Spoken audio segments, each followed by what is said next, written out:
Hello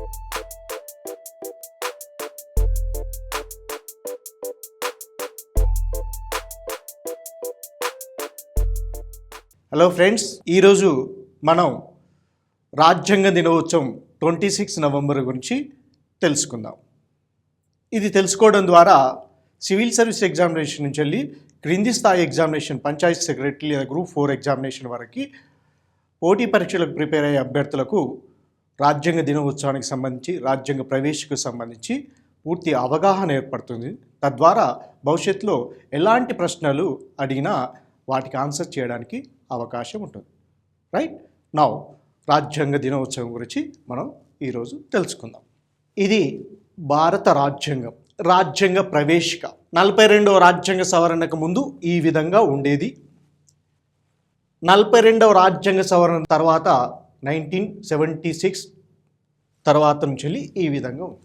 నూతనంగా మనకి 3 పదాలను దీంట్లో అదనంగా మనం గమనించవచ్చు. ఈ 3 పదాలు అదనంగా మనం గమనించవచ్చు. సో రాజ్యాంగం అమల్లోకి వచ్చినప్పుడు రాజ్యాంగ ప్రవేశిక ఈ విధంగా ఉంది. 42వ రాజ్యాంగ సవరణ తర్వాత ఈ విధంగా ఉంది. వీటి గురించి మనం తెలుసుకుందాం. రాజ్యాంగ దినోత్సవాన్ని ఎప్పటి నుంచి వెళ్ళి జరుపుకుంటున్నాం అంటే 2015 నుంచి వెళ్ళి రాజ్యాంగం ఆమోదం పొందిన తేదీ అయిన 26 నవంబర్ని మనం రాజ్యాంగ దినోత్సవంగా జరుపుకుంటున్నాం. 2015కి ముందు రాజ్యాంగ దినోత్సవాన్ని భారతీయులను మనం జరుపుకోలేదు.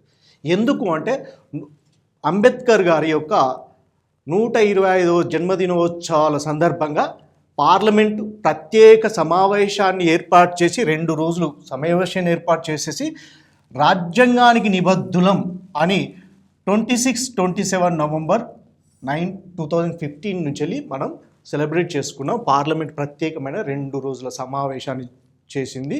ఆ సమావేశానికి పేరు ఏం పెట్టారంటే రాజ్యాంగానికి నిబద్ధులం. అంటే భారత రాజ్యాంగ దినోత్సవం ఉండాలనే కాన్సెప్ట్ తోటి మనం 2015 నుంచి వెళ్ళి రాజ్యాంగ దినోత్సవాన్ని జరుపుకుంటున్నాం. సో 1950 నుంచి వెళ్ళి 2015 వరకు మనం రాజ్యాంగ దినోత్సవాన్ని జరుపుకోలేదు. కేవలం 26 నవంబర్ని లా డేగా, న్యాయ దినోత్సవంగా మనం జరుపుకోవడం జరిగింది. కానీ 2015 నుంచి వెళ్ళి రాజ్యాంగ దినోత్సవం, భారతీయులకు రాజ్యాంగం అనేది ఉంది. ఈ రాజ్యాంగ దినోత్సవాన్ని మనం జరుపుకోవాలి. ప్రతి వ్యక్తి రాజ్యాంగానికి కట్టుబడి ఉండాలి. ప్రభుత్వాలు, పౌరులు రాజ్యాంగానికి కట్టుబడి ఉండాలి. రాజ్యాంగం యొక్క ప్రాధాన్యతను ప్రజలకు వివరించడానికి, అదేవిధంగా దాని యొక్క ముఖ్యమైన అంశాలను ప్రజలు తెలుసుకోవాలనే దృక్పథంతో, అవగాహన ఏర్పడాలనే దృక్పథంతో ఈ రాజ్యాంగ దినోత్సవం, కాన్స్టిట్యూషన్ డేని జరుపుకుంటున్నాం. అదేవిధంగా భారతదేశంలో ఉన్న ఎన్నో రాష్ట్రాలలో, ముఖ్యంగా మహారాష్ట్ర మరియు కొన్ని రాష్ట్రాలలో కంపల్సరిగా పాఠశాలలో రాజ్యాంగ ప్రవేశికను చదవడం తప్పనిసరి చేయడం జరిగింది. తద్వారా రాజ్యాంగ ప్రవేశికను చదివితే రాజ్యాంగంలో ఉన్న అన్ని అంశాలను, రాజ్యాంగ సారాంశమే రాజ్యాంగ ప్రవేశిక అంటాం, దానిపైన పూర్తి అవగాహన ఏర్పడుతుంది. భారత రాజ్యాంగం అంటే ఇది అనే దృక్పథంతో ప్రతి రాష్ట్రాలలో కాకుండా కొన్ని రాష్ట్రాలలో తప్పనిసరిగా స్కూల్స్లో, ఎడ్యుకేషన్స్లో పిల్లలకు అది కంఠస్థం చేయడం జరుగుతుంది. ఒక ప్రతిజ్ఞగా మనం జాతీయ గీతంలాగా పాడినట్టుగా దీన్ని కూడా తప్పనిసరిగా చదవడాన్ని చేయడం జరిగింది ప్రభుత్వాలు. నౌ ఇది రాజ్యాంగాన్ని రచించిన రాజ్యాంగ పరిషత్ సభ్యులు సచిదానంద సిన్హా. రాజ్యాంగ పరిషత్ మొదటి సమావేశం 9th డిసెంబర్ 1946న సమావేశం అవుతుంది. అందరు సభ్యులు హాజరవుతారు. శాశ్వత అధ్యక్షుడిని ఎన్నుకునేంత వరకు రాజ్యాంగ పరిషత్కి తాత్కాలిక అధ్యక్షుడు అనే వ్యక్తి ఉండాలనే దృక్పథంతో జేబీ కృపాలాని గారు సచిదానంద సిన్హా యొక్క పేరును ప్రతిపాదిస్తారు. వీరు 9th డిసెంబర్ 1946న రాజ్యాంగ పరిషత్కు తాత్కాలిక అధ్యక్షునిగా ఎన్నుకోవడం జరిగింది.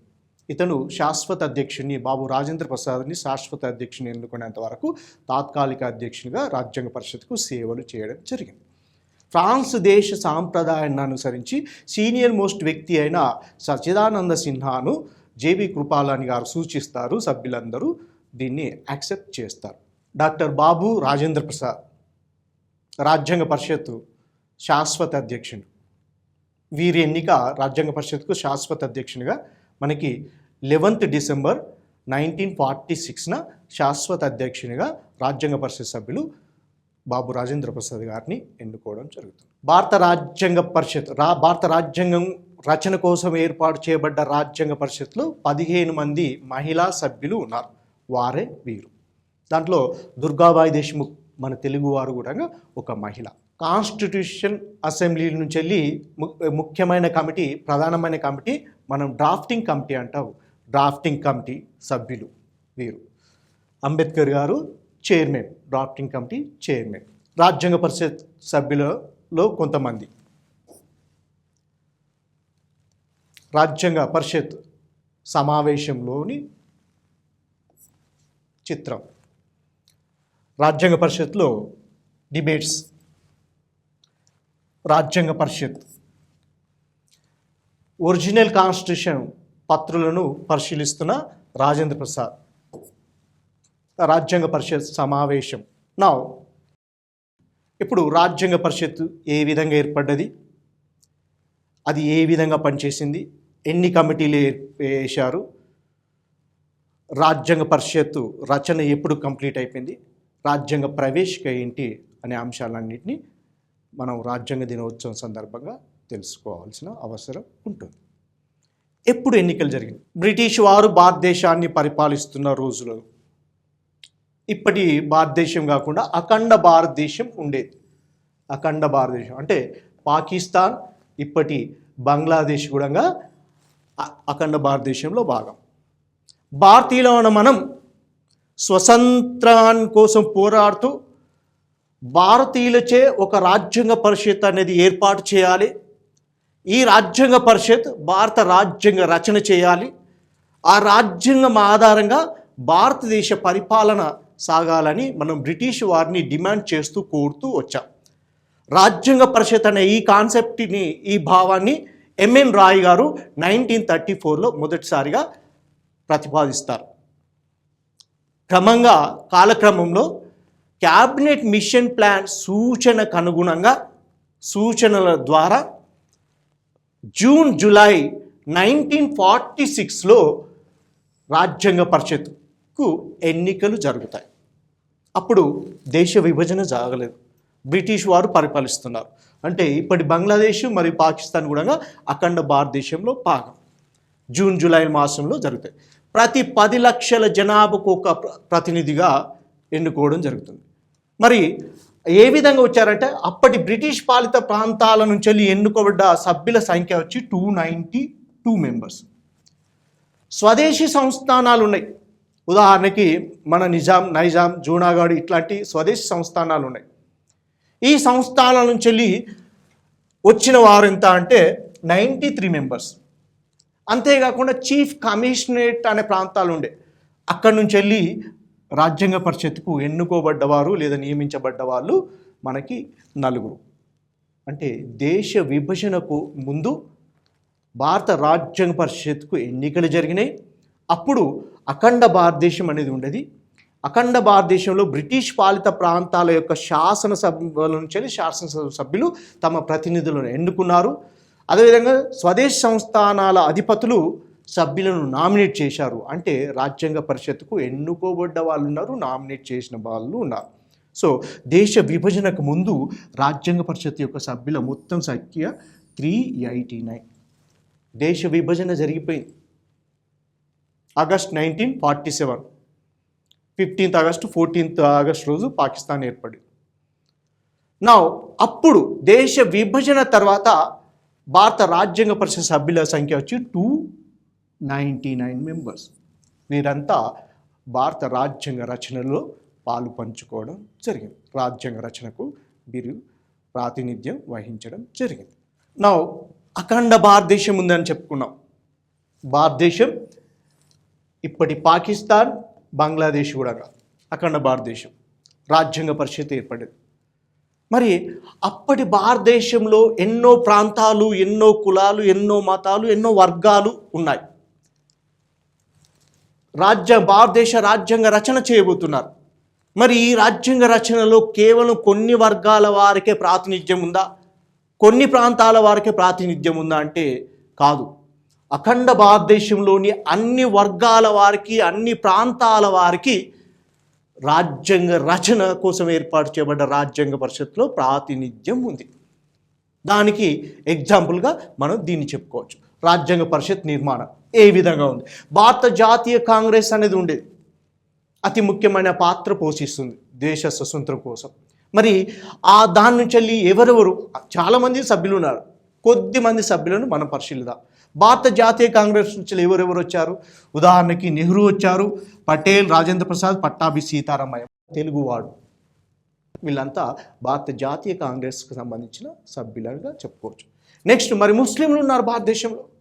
మరి ముస్లింలు ఉన్నారా? రాజ్యాంగ రచన కోసం ఏర్పాటు చేయబడ్డ రాజ్యాంగ పరిషత్లో ఉన్నారు.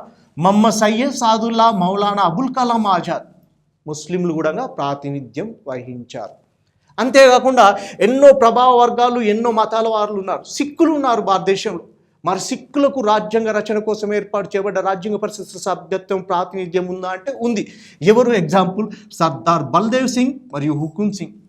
అంటే సిక్కుల ప్రాతినిధ్యం కూడా రాజ్యాంగ రచన కోసం ఏర్పాటు చేయబడ్డ రాజ్యాంగ రచనలో ప్రాతినిధ్యం ఉంది. నౌ యూరోపియన్స్, ఫ్రాంక్ ఆంటోనిస్, యూరోపియన్స్ కూడా భారతదేశంలో ఉన్నారు. మరి వారి యొక్క ప్రాతినిధ్యం కూడా మనకు కనబడుతుంది. నెక్స్ట్, పార్సీలు ఉన్నారు, హెచ్పి మోడీ గారు. నెక్స్ట్ అదేవిధంగా హిందూ మహాసభ, శ్యామ్ ప్రసాద్ ముఖర్జీ, ఎంఆర్ జేకర్. నెక్స్ట్, అఖిల భారత షెడ్యూల్డ్ కులాల సంఘం, దాని నుంచి వెళ్ళి ప్రాతినిధ్యం వహించింది అంబేద్కర్ గారు. నెక్స్ట్, అఖిల భారత మహిళా సంఘం, హంసా మెహతా, సరోజిని నాయుడు. అంటే మహిళలకు కూడా ప్రాతినిధ్యం ఉంది అనిపిస్తుంది. నెక్స్ట్, అఖిల భారత జమీందారుల సంఘం, దర్భంగా మహారాజు గారు ఉన్నారు. అఖిల భారత కార్మిక సంఘం, బాబు జగ్జీవన్ రావు. నెక్స్ట్, అల్పసంఖ్యాక వర్గాలు, హెచ్సి ముఖర్జీ. అంటే దీన్ని అబ్జర్వ్ చేయడం వల్ల మనకి అవగతం అవుతుందంటే భారత రాజ్యాంగ రచన కోసం ఏర్పాటు చేయబడ్డ రాజ్యాంగ పరిషత్లో అన్ని ప్రాంతాల వారు, అన్ని వర్గాల వారికి ప్రాతినిధ్యం అనేది కల్పించబడ్డది. అంటే ఏ ఒక్క వర్గానికి ప్రాతినిధ్యం లేదు అన్నట్టు చెప్పడానికి అవకాశం లేకుండా అన్ని వర్గాల వారు, అన్ని ప్రాంతాల వారికి రాజ్యాంగ రచన కోసం ఏర్పాటు చేయబడ్డ రాజ్యాంగ పరిషత్లో ప్రాతినిధ్యం ఉంది అని దీన్ని బట్టి మనకు అవగతం అవుతుంది. ఈ విధంగా ఎన్నికల సమయంలో రాజ్యాంగ పరిషత్ సభ్యులను ఎన్నుకునేటప్పుడు అన్ని వర్గాలకు ప్రాతినిధ్యం కల్పించడం జరిగింది, అవకాశం ఇవ్వడం అనేది జరిగింది. దీన్ని బట్టి మనకు అవగతం అవుతుంది. నా రాజ్యాంగ పరిషత్ ఏర్పడ్డది.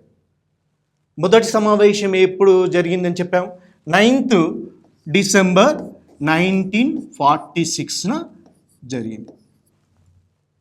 ఇదే రోజు సచ్చిదానంద సిన్హా గారిని తాత్కాలిక అధ్యక్షునిగా ఎన్నుకోవడం జరిగింది. జేవి కృపాలాని గారు వీరి పేరును ప్రతిపాదిస్తారు. నెక్స్ట్ ఏం జరిగింది? 2 రోజుల తర్వాత అనగా 11 డిసెంబర్ 1946న రాజ్యాంగ పరిషత్కు శాశ్వత అధ్యక్షునిగా బాబు రాజేంద్ర ప్రసాద్ గారిని ఎన్నుకోవడం జరుగుతుంది. 2 రోజుల తర్వాత 13 డిసెంబర్ 1946 రోజున జవహర్లాల్ నెహ్రూ గారు లక్ష్యాలు ఆశయాల తీర్మానాన్ని ప్రవేశపెడతారు.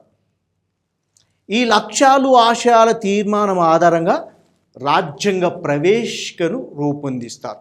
అమెరికా రాజ్యాంగం నుంచి ఆ కాన్సెప్ట్ని తీసుకొని రాజ్యాంగ ప్రవేశికను రూపొందిస్తారు. ఈ లక్ష్యాలు ఆశయాల తీర్మానాన్ని రాజ్యాంగ రచన కోసం ఏర్పాటు చేయబడ్డ రాజ్యాంగ పరిషత్ సభ్యులు భారత ప్రజలకు చేసిన ఒక పవిత్రమైన ప్రతిజ్ఞగా పేర్కొంటారు. మరి ఏం జరిగింది? అందరు సభ్యులు అన్ని అంశాలపైన ఫోకస్ చేయడం కష్టం మరియు కాలయాపన జరుగుతుందనే దృక్పథంతో రాజ్యాంగ పరిషత్లో పని విభజన అనేది జరిగింది. అనగా రాజ్యాంగ పరిషత్ నుంచి వివిధ కమిటీలు ఏర్పడ్డాయి. ఆ కమిటీలే ఇవి. కొన్ని కమిటీలకు ఒక్కొక్క వ్యక్తి అధ్యక్షునిగా వహించారు. రాజేంద్ర ప్రసాద్ సారథ్య సంఘానికి, నియమ నిబంధనల కమిటీకి, జాతీయ పథకంపై తాత్కాలిక కమిటీకి ఈ విధంగా వారు అధ్యక్షత వహించారు. నెక్స్ట్ అంబేద్కర్ గారు ముసాయిదా కమిటీ, అతి ప్రధానమైన కమిటీ, డ్రాఫ్టింగ్ కమిటీకి చైర్మన్గా ఉన్నారు. సర్దార్ వల్లభాయ్ పటేల్ సలహా సంఘం, రాజ్యాంగ పరిషత్ నుంచి వెళ్ళి ఏర్పాటు చేయబడ్డ అతిపెద్ద సంఘం ఏదంటే, అతిపెద్ద కమిటీ ఏదంటే సలహా సంఘం. దానికి చైర్మన్ వచ్చి మనకి సర్దార్ వల్లభాయ్ పటేల్ గారు. నెక్స్ట్ వచ్చేసి ప్రాథమిక హక్కుల కమిటీకి వారే చైర్మన్ ఉంటారు. ఈ విధంగా వివిధ కమిటీలు అనేటి ఏర్పాటు చేసేసి రాజ్యాంగ రచన చేయడం జరిగింది. రాజ్యాంగ పరిషత్లో ఏర్పడ్డ కమిటీలను చూశాం. ఆ కమిటీలలో అతి ముఖ్యమైన కమిటీ ముసాయిదా కమిటీ అంటారు, డ్రాఫ్టింగ్ కమిటీ అంటారు. దీనికి చైర్మన్గా అంబేద్కర్ గారు మరియు కమిటీలోని ఇతర సభ్యులు వీరుగా చెప్పుకోవాలి. ఈ డ్రాఫ్టింగ్ కమిటీ ఏ రోజున ఏర్పడ్డదంటే స్వతంత్రం వచ్చిన తర్వాత 29th August 1947 ఏర్పాటు చేయడం జరిగింది. దీంట్లో సభ్యులు ఎవరంటే గోపాలస్వామి అయ్యంగర్, అల్లాడి కృష్ణస్వామి అయ్యర్, కేఎం మున్షి, మహమ్మద్ సయ్యద్ సాదుల్లా, బిఎల్ మిట్టల్. వీరు అనారోగ్యానికి గురి కావడంతో వీరి స్థానంలో ఎన్ మాధవరావును మళ్ళీ నియమించడం జరుగుతుంది. నెక్స్ట్ డిపి కైతాన్, వీరు మరణిస్తారు. వీరి స్థానంలో మనకి కృష్ణమాచార్ని నియమించడం జరుగుతుంది. ఇది అతి ముఖ్యమైన ప్రధానమైన కమిటీ అని చెప్పుకుంటాం. డ్రాఫ్టింగ్ కమిటీ అతి ముఖ్యమైన కమిటీ. పార్లమెంటు లోక్సభ సభ్యులను మనం ఎన్నుకుంటాం. లోక్సభ సభ్యులను 5 సంవత్సరాల వరకు కాలపరిమితి ఎన్నుకుంటాం. ప్రతిరోజు పార్లమెంట్ సమావేశాలు ఉంటాయా? ఉండవు. అదేవిధంగా రాజ్యాంగ రచన కోసం ఏర్పాటు చేయబడ్డ ఈ రాజ్యాంగ పరిషత్ 11 సెషన్స్లో రాజ్యాంగ రచన అనేది కంప్లీట్ చేస్తుంది. ఆ మొదటి సెషన్ వచ్చేసేసి ఫస్ట్ సెషన్ 9th డిసెంబర్ నుంచి వెళ్ళి 23rd డిసెంబర్ 1946 వరకు జరుగుతుంది. ఇది మొదటి సమావేశం. ఈ విధంగా 11 సెషన్స్ని కండక్ట్ చేస్తుంది. దేశ విభజన సందర్భంలో ఎన్నవ సెషన్ నడుస్తుంది అంటే మనకు 15th ఆగస్ట్ 5th సెషన్. భారతదేశానికి స్వతంత్రం వచ్చినప్పుడు రాజ్యాంగ పరిషత్తు తన యొక్క 5వ సమావేశం నిర్వహిస్తూ ఉంది. అదేవిధంగా last meeting, the 12th meeting అంటారు, లేదా లాస్ట్ మీటింగ్ అంటారు. అది రాజ్యాంగం అమలులోకి రావడానికన్నా ముందు 24th జనవరి 1950 జరుగుతుంది. ఇది రాజ్యాంగ పరిషత్ యొక్క సమావేశాల ప్రారంభ తేదీ మరియు చివరి తేదీ. టోటల్ 11 సెషన్స్ అవుతుంది. అనగా రాజ్యాంగ రచనకు రాజ్యాంగ పరిషత్కు పట్టిన కాలం ఎంత అంటే 2 సంవత్సరాల 11 నెలల 18 రోజులు. 2 సంవత్సరాల 11 నెలల 18 రోజుల సమయం రాజ్యాంగ రచనకు పట్టడం జరిగింది. మరి ఈ రాజ్యాంగ పరిషత్ సభ్యులు భారత రాజ్యాంగాన్ని రచిస్తున్నప్పుడు భారతదేశ సాంఘిక ఆర్థిక రాజకీయ పరిస్థితులను, బ్రిటిష్ పరిపాలన కాలంలో భారత ప్రజలు ఎదుర్కొన్న సమస్యలు, సవాళ్ళు, అప్పటి సాంఘిక పరిస్థితులు, అంతేకాకుండా అప్పటికే ప్రపంచంలో ఎన్నో రాజ్యాలు రాజ్యాంగాన్ని రచించుకొని ప్రజాస్వామ్య వ్యవస్థలో పరిపాలన చేసుకుంటుంది. సో రాజ్యాంగ పరిషత్ సభ్యులు భారత రాజ్యాంగ రచన చేస్తున్నప్పుడు అప్పటి వరకే ప్రపంచంలో వెలసిల్లిన అత్యుత్తమైన రాజ్యాంగాలన్నింటినీ పరిశీలిస్తూ భారతదేశానికి ఏ అంశమైతే సూట్ అవుతుందో అలాంటి అంశాలన్నిటి వివిధ రాజ్యాంగాలను పరిశీలించి అలాంటి అంశాలన్నీ సేకరించి క్రోడీకరించి రాయడం జరిగింది. ముఖ్యంగా భారత రాజ్యాంగానికి మూలాధారాలు అని అనుకుంటాం, సోర్సెస్, బేసిస్ అని అనుకుంటాం. దాన్ని చూస్తే మనకి ఈ విధంగా మనం స్టడీ చేయాల్సిన అవసరం. అదేంటి? భారత ప్రభుత్వ చట్టం 1935 నుంచి ఎలాంటి అంశాలను సేకరించాం ప్రస్తుతం ఉన్న భారత రాజ్యాంగంలో, బ్రిటిష్ నుంచి ఏం స్వీకరించాం, అమెరికా రాజ్యాంగం నుంచి ఏం స్వీకరించాం, నెక్స్ట్ ఐర్లాండ్ నుంచి ఏం స్వీకరించాం, కెనడా, ఆస్ట్రేలియా, జపాన్, జర్మనీ, దక్షిణాఫ్రికా, రష్యా, నెక్స్ట్ ఫ్రాన్స్, నార్వే, ఇలా వివిధ రాజ్యాంగాలన్నింటినీ పరిశీలిస్తూ రాజ్యాంగ పరిషత్ సభ్యులు భారత రాజ్యాంగానికి ఏమి సరిపోతాయో, ఎలాంటి అంశాలు సరిపోతాయో అలాంటి అంశాలన్నింటినీ క్రోడీకరించి సేకరించి భారత రాజ్యాంగ రచన అనేది చేయడం జరిగింది. భారత ప్రభుత్వ చట్టం నుంచి వెళ్ళి మనకి ఇలాంటి అంశాలను తీసుకోవడం జరిగింది. బ్రిటన్ నుంచి వెళ్ళి అమెరికా నుంచి వెళ్ళి ఏమేమి వచ్చాయో ఒకసారి చూద్దాం. అమెరికా నుంచి వెళ్ళి ప్రాథమిక హక్కులు తీసుకున్నాం, రాజ్యాంగ ఆధిక్యత, న్యాయ సమీక్ష, స్వతంత్ర ప్రతిపత్తి కలిగిన న్యాయ వ్యవస్థ, రాజ్యాంగ ప్రవేశిక, ఇలాంటి అంశాలను అమెరికా నుంచి వెళ్ళి తీసుకున్నాం. బ్రిటిష్ నుంచి వెళ్ళి ఏకపౌరసత్వం, పార్లమెంటరీ తరహా ప్రభుత్వ విధానం లాంటి అంశాలను మనం బ్రిటన్ నుంచి వెళ్ళి తీసుకున్నాం. ఐర్లాండ్ నుంచి వెళ్ళి ఆదేశిక సూత్రాలను మనం తీసుకోవడం జరిగింది. కెనడా నుంచి వెళ్ళి గవర్నర్ నియామక పద్ధతిని మనం ఆస్ట్రేలియా నుంచి వెళ్ళి ఉమ్మడి జాబితాను, ఉభయ సభల సంయుక్త సమావేశం అనే ఈ కాన్సెప్ట్ని మనం తీసుకోవడం జరిగింది.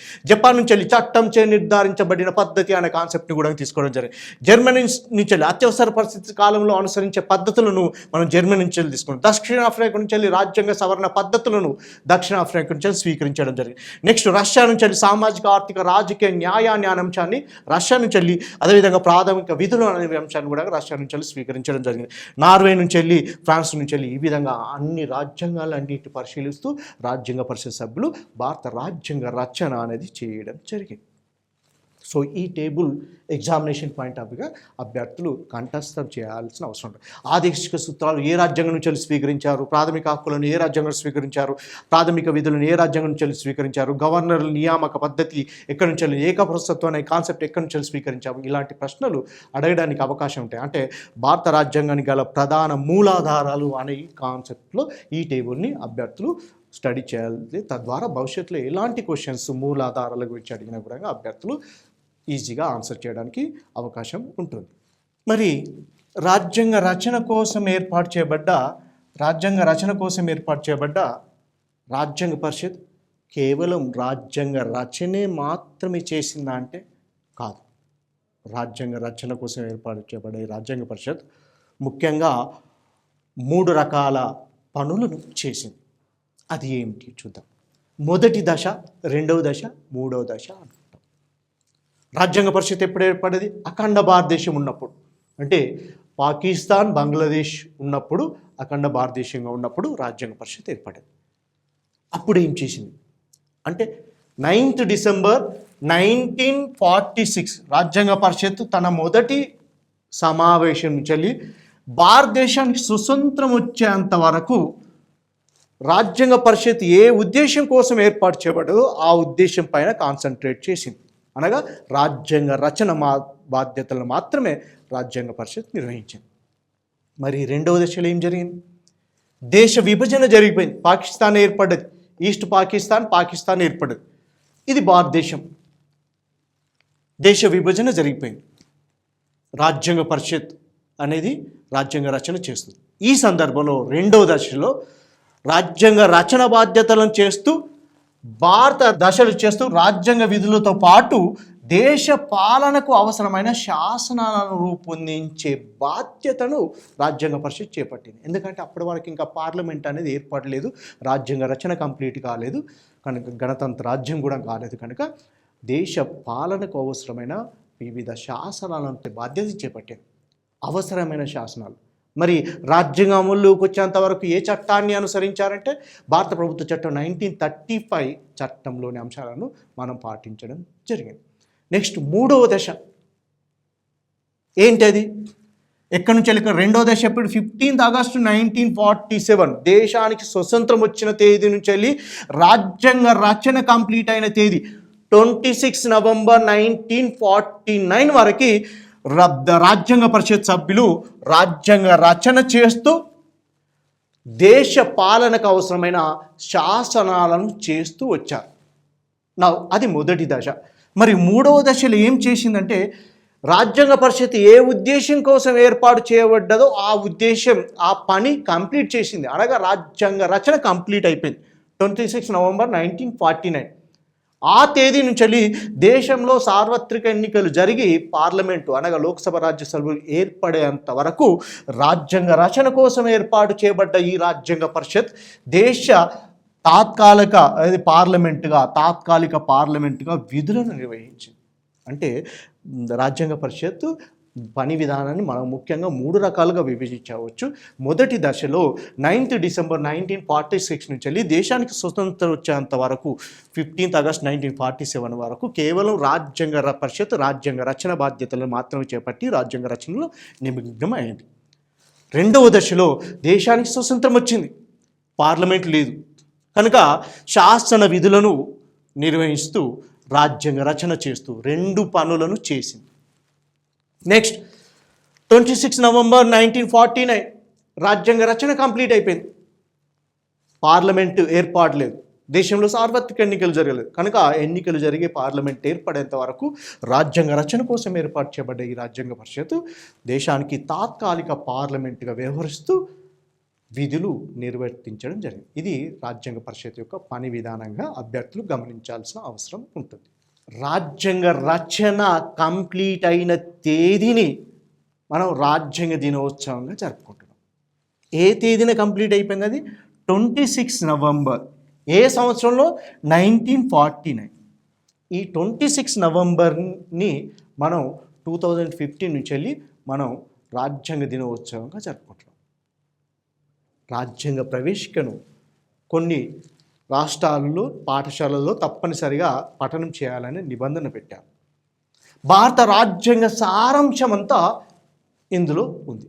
ఇంతకుముందు క్లాసులో మన ప్రవేశిక గురించి చాలాసార్లు చూడడం జరిగింది. ఒకసారి ఈ ప్రవేశికను ఈరోజు పరిశీలిద్దాం. ఎలాంటి పదాలను చేర్చడం జరిగింది?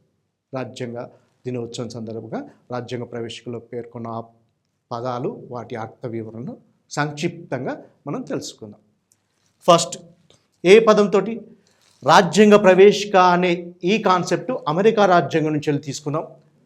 జవహర్లాల్ నెహ్రూ రాజ్యాంగ పరిషత్లో ప్రవేశపెట్టిన 13 డిసెంబర్ 1946న ప్రవేశపెట్టిన లక్ష్యాలు ఆశయాల తీర్మానం ఆధారంగా రాజ్యాంగ ప్రవేశికను రూపొందించడం జరిగింది.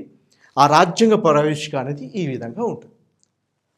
42వ రాజ్యాంగ సవరణ కన్నా ముందు ఈ పదాలు సామ్యవాద, లౌకిక మరియు సమగ్రత అనే పదాలు లేవు. ఈ పదాలను నూతనంగా 42వ రాజ్యాంగ సవరణ ద్వారా 1976లో ఇందిరాగాంధీ ప్రభుత్వం వీటిని చేర్చింది. ఇప్పుడు ఈ పదాల యొక్క అర్థాన్ని మనం సంక్షిప్తంగా చూద్దాం. భారత ప్రజలమైన మేము, we the people of India అని పెడుతుంది. రాజ్యాంగ ప్రవేశిక భారత రాజ్యాంగం ఏ పదాలతో స్టార్ట్ అవుతుందా అంటే we the people of India అనే పదబంధంతో పదాలతోటి స్టార్ట్ అవుతుంది. దీనికి మీనింగ్ ఏంటంటే, అర్థం ఏంటంటే, దేశంలో అధికారానికి లేదా రాజ్యాంగానికి లేదా ప్రభుత్వాలకి మూలాధారం ఎవరంటే we the people of India అనగా భారత ప్రజలు అని మనమే మూలం అని ఈ పదం యొక్క అర్థం. మరి భారతదేశాన్ని ఏ విధంగా నిర్మించుకుంటున్నామో ప్రపంచ దేశాలన్నీ గర్వించే విధంగా 5 ఉత్తమమైన పదాలను పేర్కొన్నాం. ఆ వరుస క్రమం కూడా అభ్యర్థులకు ముఖ్యం. ఏంటి అది? భారతదేశాన్ని, భారత ప్రజలమైన మేము, we the people of India, we the people of India, భారత ప్రజలమైన మేము భారతదేశాన్ని ఏ విధంగా అని చెప్తుంది?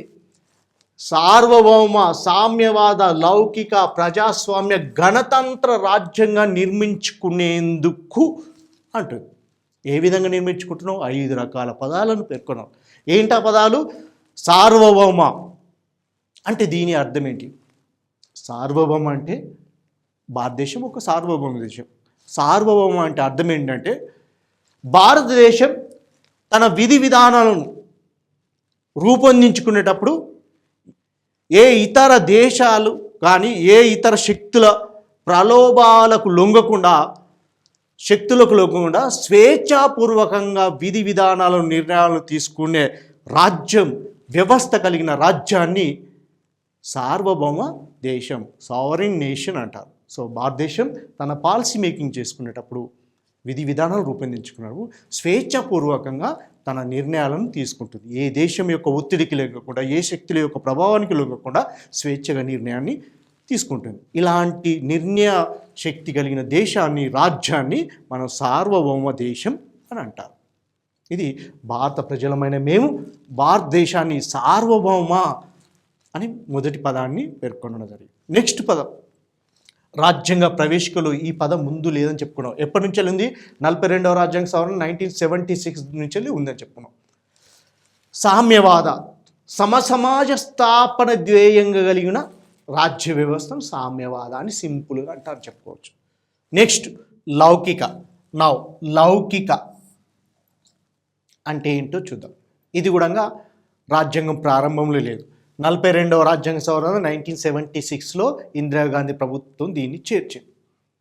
లౌకిక సెక్యులర్ అంటే ఏంటంటే రాజ్యానికి అనగా ప్రభుత్వానికి ప్రత్యేకమైన మతం అంటూ ఉండదు, అన్ని మతాలు ప్రభుత్వం దృష్టిలో రాజ్యం దృష్టిలో సమానమే అనే ఈ కాన్సెప్ట్ని, ఈ భావాన్ని సెక్యులర్ లౌకిక వ్యవస్థ, లౌకిక రాజ్యం అంటే అన్ని మతాలు ప్రభుత్వం దృష్టిలో పాలన దృష్టిలో సమానత పాటిస్తే ఆ దేశాన్ని ఆ రాజ్యాన్ని లౌకిక రాజ్యం అని అంటారు. నెక్స్ట్ పదం చూద్దాం. ఏంటి ఆ పదం? ప్రజాస్వామ్య, డెమోక్రసీ.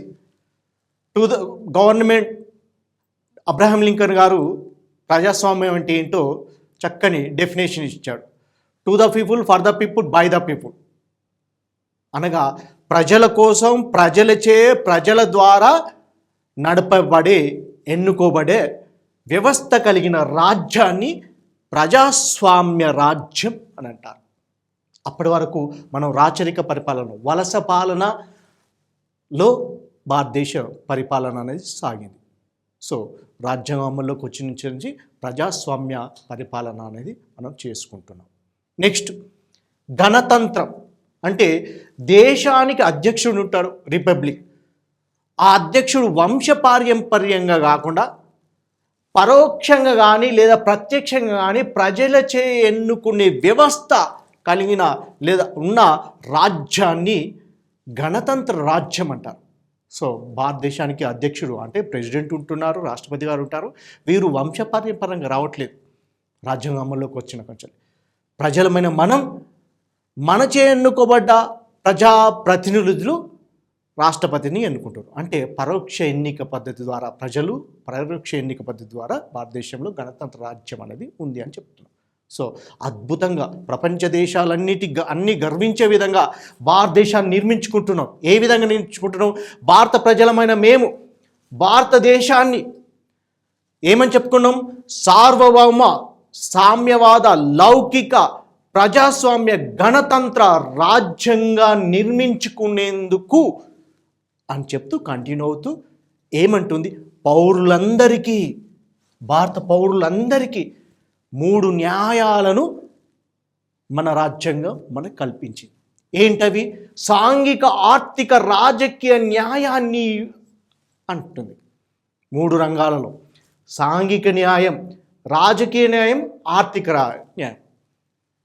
సాంఘిక న్యాయం, ఆర్థిక, రాజకీయ న్యాయాన్ని ఏ విధంగా ఇచ్చారంది భారత రాజ్యాంగం? పౌరులకు వయోజన ఓటు హక్కును కల్పించింది, ఆర్టికల్ 326. ఇప్పుడు 18 సంవత్సరాలు నిండిన ప్రతి వ్యక్తి ఓటర్గా నమోదు పేరు చేసుకోవచ్చు. తద్వారా అతనికి ఓటు హక్కు కలుగుతుంది. కనుక దేశ పరిపాలనలో పాలు పంచుకోవచ్చు. అనగా ప్రజాప్రతినిధులను ఎన్నుకునే, మన ప్రతినిధులను ఎన్నుకునే అవకాశాన్ని భారత రాజ్యాంగం కల్పించింది. అనగా రాజకీయ న్యాయం ఇచ్చింది. మరి ఆర్థిక న్యాయం సాధ్యమవుతుందా పూర్తిగా? కానీ అసమానతలను కొంత తగ్గించడానికి సాధ్యమవుతుంది. సాంఘిక న్యాయం సమసమాజ స్థాపన ధ్యేయం ఉంటే దాన్ని సామ్యవాద రాజ్యం అంటారు. సాంఘిక న్యాయం కోసం కూడా అది ఏం చేస్తుంది? రాజ్యాంగం ఏం చేసింది? మనకు అంటరానితనాన్ని నిర్మూలించింది. కుల, లింగ, మత, వర్ణ, వర్గ ఈ భేదాలన్నింటినీ నిషేధించింది. తద్వారా సాంఘిక న్యాయాన్ని కూడా భారత రాజ్యాంగం ప్రజలకు కల్పించింది అని అర్థమవుతుంది. సో 3 రకాల న్యాయాన్ని ఇచ్చింది. ఏంటి న్యాయం? సాంఘిక న్యాయం, ఆర్థిక న్యాయం, రాజకీయ న్యాయాన్ని ప్రజలు కల్పించింది. ఏమని చెప్తుంది ఆ తర్వాత? మళ్ళీ స్వతంత్రాన్ని అనగా స్వేచ్ఛనిచ్చింది. 5 రకాల స్వేచ్ఛ చెప్పింది ప్రవేశిక. ఏంటది? ఆలోచనలోను, భావ ప్రకటనలోను, విశ్వాసంలోను, ధర్మం, ఆరాధనలో స్వేచ్ఛను, స్వతంత్రాన్ని భారత పౌరులకు మన రాజ్యాంగం కల్పించింది. స్వేచ్ఛ, లిబర్టీ. మన ఆలోచనలు ఎవరు నియంత్రించారు, మన భావ ప్రకటన స్వేచ్ఛగా మాట్లాడవచ్చు, ఇతర స్వేచ్ఛకు భంగం కలగనంత వరకు. అదేవిధంగా విశ్వాసం, ధర్మం, ఆరాధన. సో ఈ అంశాలలో స్వతంత్రాన్ని అనగా స్వేచ్ఛను పౌరులకు ఏమైనా మనకి భారత రాజ్యాంగం కల్పించింది. నెక్స్ట్, అంతస్తుల్లోనూ అవకాశాలను సమానత్వాన్ని, ఈక్వాలిటీని ఇచ్చింది భారత పౌరులందరికీ. అంతస్తులను అవకాశాలు, ఆపర్చునిటీస్లో కూడా సమాన అవకాశాన్ని రాజ్యాంగం కల్పించింది. చేకూర్చుటకు, సమానత్వాన్ని చేకూర్చుటకు, మరియు వారందరిలో, భారత పౌరులమైన మరందరిలో ఏమని చెప్తుంది, వ్యక్తి గౌరవమును, జాతీయ సమైక్యతను, సమగ్రతను సంరక్షిస్తూ సౌభ్రాతృత్వాన్ని అనగా సోదర భావాన్ని, ఒక భారతీయుడు మరొక భారతీయుడు సోదరునిగా, సహోదరునిగా భావించాలన్న దృక్పథంతో పేర్కొన్న పదం. అంబేద్కర్ గారి యొక్క సూచనకు అనుగుణంగా సౌభ్రాతృత్వం అనే పదాన్ని పేర్కొనడం, చేర్చడం, రాజ్యాంగ ప్రవేశికలో చేర్చడం జరిగింది. సౌభ్రాతృత్వాన్ని పెంపొందించుటకు సత్యనిష్టపూర్వకంగా తీర్మానించుకొని 1949 నవంబర్ 26వ తేదీన మా రాజ్యాంగ పరిషత్లో, రాజ్యాంగ రచన కోసం ఏర్పాటు చేయబడ్డ ఈ రాజ్యాంగ పరిషత్లో, మా రాజ్యాంగ పరిషత్లో ఆమోదించి శాసనంగా రూపొందించుకున్న ఈ రాజ్యాంగాన్ని మాకు మేము సమర్పించుకుంటున్నాం అని పేర్కొనడం జరిగింది. సో రాజ్యాంగ రచన కంప్లీట్ అయిన తర్వాత రాజ్యాంగాన్ని ఆమోదిస్తూ ఆ రోజు 26 నవంబర్ 1949 రాజ్యాంగ పరిషత్ సభ్యులు 284 మెంబర్స్ ఆ రోజు దీనిపైన సంతకం చేస్తారు. సో ఈ తేదీకి గుర్తుగా రాజ్యాంగ దినోత్సవాన్ని మనం 2015 నుంచి వెళ్ళి భారత పౌరులను మనం భారతదేశంలో జరుపుకుంటున్నాం. 2015 ఎందుకు అంటే 125 years జయంతోత్సవాలు, అంబేద్కర్ గారి యొక్క జయంతోత్సవాలకు మనం స్మరించుకుంటూ ఆ సంవత్సరం నుంచి వెళ్ళి ప్రతి సంవత్సరం నవంబర్ 26వ తారీఖున మనం రాజ్యాంగ దినోత్సవంగా జరుపుకుంటున్నాం. 42వ రాజ్యాంగ సవరణ ద్వారా మనకి 3 పదాలు చేర్చారని చెప్పుకున్నాం. సామ్యవాద, లౌకిక మరియు సమగ్రత అనే ఈ 3 పదాలను చేర్చారు. అంతకుముందు ఆ 3 పదాలు లేవు.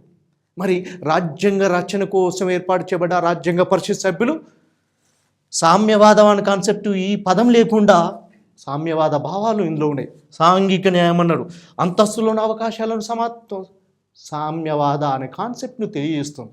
వాళ్ళు విస్మరించలేదు.